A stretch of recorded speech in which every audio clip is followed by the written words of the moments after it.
ওরে বাবা গো, আজকে মুনু আমার মাথায় ব্যাঙ ছেড়ে দিয়েছে। মা গো, না না, আসল ব্যাঙ নয়, ক্লে দিয়ে বানানো ব্যাঙ। মুনু কি করে এবার ব্যাঙটা বানাচ্ছে দেখে নাও। প্রথমেই টিস্যু পেপার আর মাস্কিং টেপ দিয়ে একটা স্ট্রাকচার বানিয়ে নিয়েছি।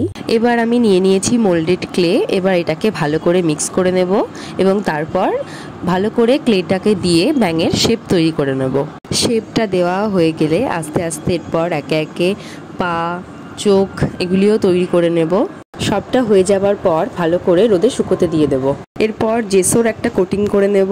জেসোর কোটিং করে নেবার পর সেটাকেও ভালো করে রোদে শুকিয়ে নেব।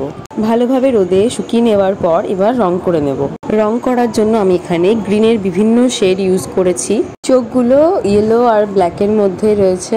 এছাড়াও কিছু কিছু ডার্ক এরিয়ার জন্য কালো আর হাইলাইট করবার জন্য সাদা কালারের ব্যবহার করেছি।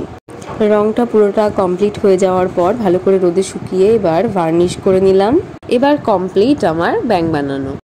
ক্লে দিয়ে বানানো এই ব্যাঙটা কেমন হয়েছে সবাই অবশ্যই কমেন্ট করে জানাবে। আমাদের সোনা বেবি তো এটা দেখে দৌড়ে পালাচ্ছে। পুরো ভিডিওটা দেখার জন্য সকলকে অসংখ্য ধন্যবাদ।